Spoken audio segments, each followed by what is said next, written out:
pública. O que a gente poderia falar? Eu fico assim imaginando num fórum como esse, como representante da sociedade civil. A gente traz, no que diz respeito à questão da água, aos direitos humanos sobre a água e ao saneamento, muitas preocupações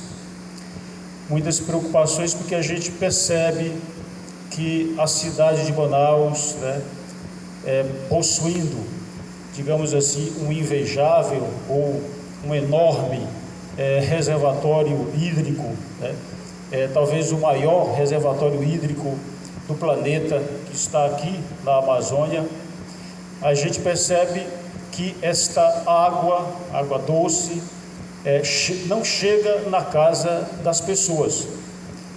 E quando a gente fala não chega na casa do cidadão, não chega na casa das pessoas, estamos falando sobretudo daquelas pessoas mais pobres, daquelas pessoas que estão nas periferias, daquelas pessoas cujo poder aquisitivo não alcança o acesso à água potável. Isso porque estamos em um contexto em que a água é privatizada. O sistema de água e esgotamento sanitário está privatizado desde o ano 2000. Ao longo desta privatização, que já vai 23 anos de privatização, o que a gente percebe é uma série de contradições ao longo desta privatização, uma série de contradições, uma série de ilegalidades, uma série de descumprimentos de contrato. Quando fala de contrato, a gente remete à concessão, concessão da água, concessão que é feita atualmente.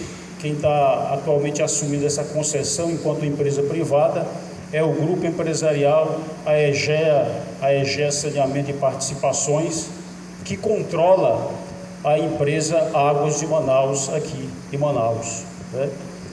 Ao longo desses 23 anos, 4 grandes grupos empresariais assumiram esta concessão, mas nenhum desses grandes grupos, por mais poderosos que sejam, não resolveram a questão da água e do esgotamento sanitário da cidade de Manaus. Não porque não tinha recurso para isso, não porque não tinha tecnologia para isso, não porque não tem expertise para isso, mas o que a gente percebe é que não tinha investimento, não há investimento para universalizar o abastecimento de água, de forma que ele chegue às populações mais pobres, localizada na periferia, localizada nas ocupações, localizada nas baixadas dos igarapés. Esse pessoal não tem água, não tem acesso à água. E se não tem acesso à água, pior ainda no que diz respeito ao esgotamento sanitário, porque somente 20%, para ser mais exato, 25% da população da cidade possui esgotamento sanitário. Em um trajeto de 23 anos. Então, o que foi que essa empresa fez? O que essa empresa fez em termos de elevação da qualidade de vida para o esgotamento sanitário, no que diz respeito à qualidade de vida, a questão da saúde, que a gente sabe que o esgotamento sanitário rebate na questão da saúde, rebate na qualidade da água, rebate na degradação ou manutenção ou cuidado com a natureza, entrando aí de forma muito clara, a degradação dos igarapés, dos nossos igarapés, que são mais de 150 igarapés, mas só tem um, que é o igarapé da Água Branca, que diz que ainda tem uma certa qualidade de água. Todos os outros igarapés estão destruídos, estão sendo depredados, estão sendo degradados. Essa é Isso é o que a gente acolhe, isso é o que a gente pode perceber de forma muito clara em relação a esse serviço de esgotamento sanitário na cidade de Manaus.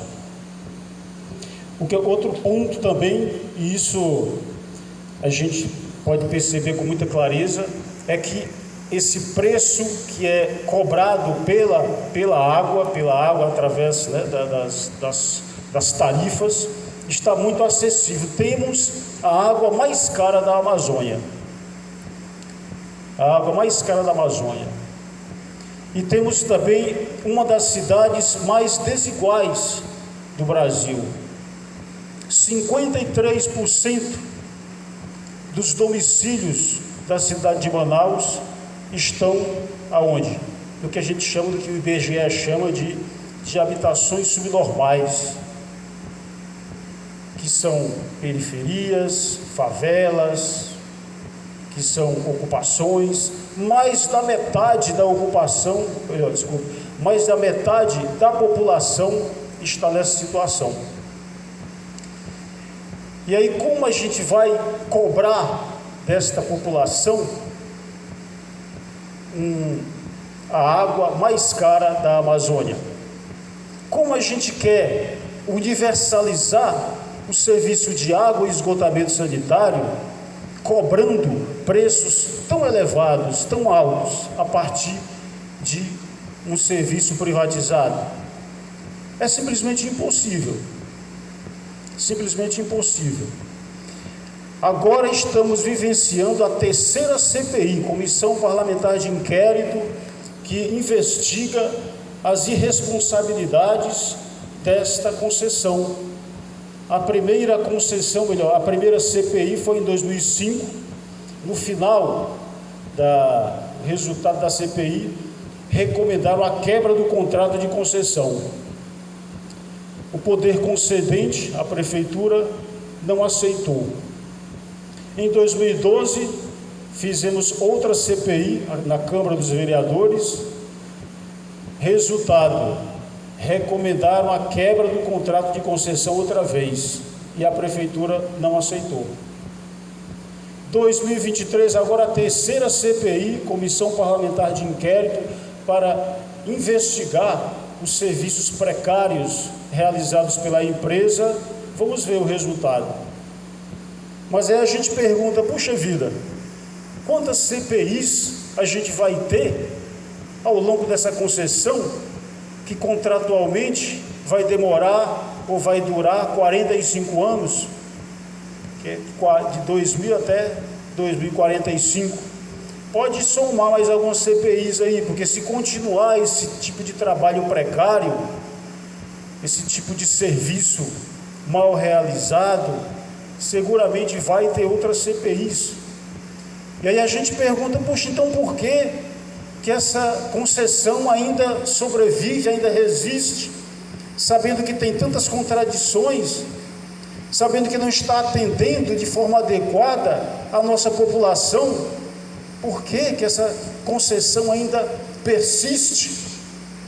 Com certeza, aí a gente vai ver um poder político atrás, né, por trás, que mantém, que faz ali toda uma negociata para que a empresa se mantenha, mesmo oferecendo serviços precários.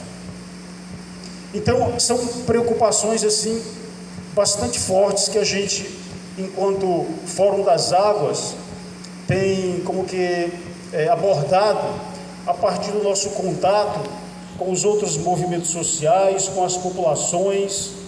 São essas as preocupações que a gente traz para cá, para esse fórum. A preocupação da universalização. Na semana passada, o Fórum das Águas fez uma entrevista com Léo Heller.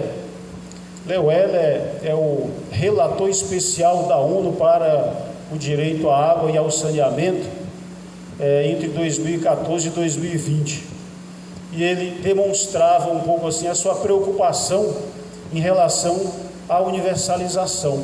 A gente não vai conseguir universalizar o saneamento, a água. Quando eu digo água, a água potável, o saneamento é esgotamento sanitário, né? Não vamos conseguir universalizar em 2033, em 2030, né? que no caso os Objetivos do Desenvolvimento Sustentável da ONU, né? Não vamos conseguir universalizar, porque a gente está dentro de um paradigma, dentro de uma política pública que não prioriza aquelas pessoas que mais precisam, que não prioriza o direito humano, a necessidade mais básica das pessoas, como a água. A gente está dentro, ou funciona a partir de um paradigma em que os mais pobres são excluídos, os indígenas são excluídos, as mulheres são excluídas, aquelas pessoas que têm baixa educação formal são excluídas. É um paradigma que não valoriza o ser humano pelo fato de serem humanos, né? É um paradigma que encontra vários entraves para que esses direitos humanos sejam implementados. Então precisamos de mudar de paradigma.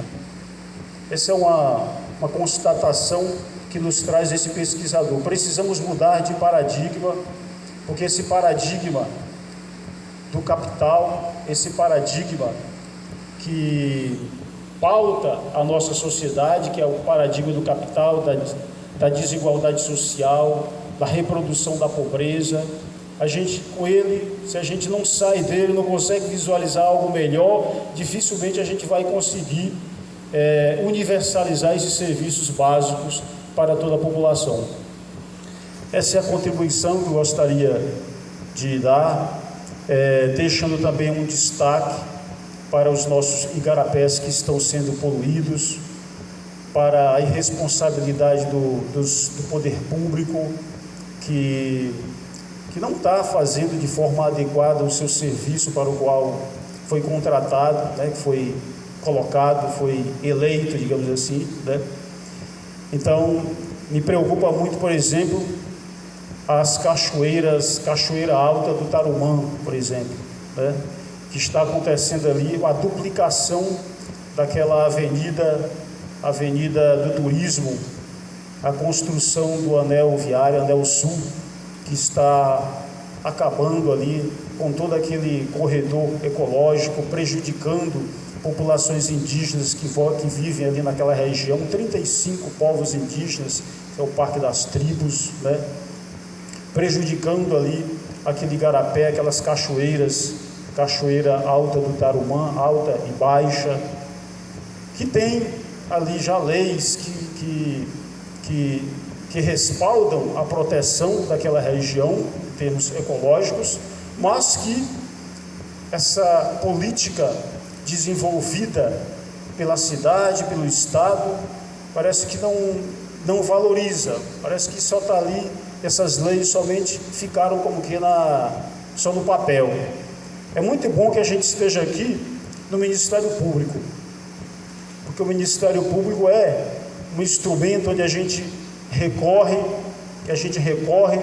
para respaldar os nossos direitos enquanto cidadãos e respaldar os nossos direitos enquanto cidadãos, mas agora também com um acréscimo, né? Respaldar os direitos da natureza, afinal de contas, né? A natureza também tem direito e somos chamados a entrar numa nova lógica socioambiental, como nos diz o Papa Francisco na sua carta de 2015, Laudato Si, né? Não vivemos duas crises separadas, uma social e outra ambiental. Vivemos uma única crise socioambiental, onde a degradação do meio ambiente afeta a vida das pessoas e o descuidado e a exploração das pessoas também vão afetar a vida do meio ambiente. As coisas não estão separadas, estão todas interligadas. Então, deixo essas provocações, né? E parabenizo pela iniciativa do Fórum Ambiental de Recursos Hídricos Justiça Hídrica. Obrigado.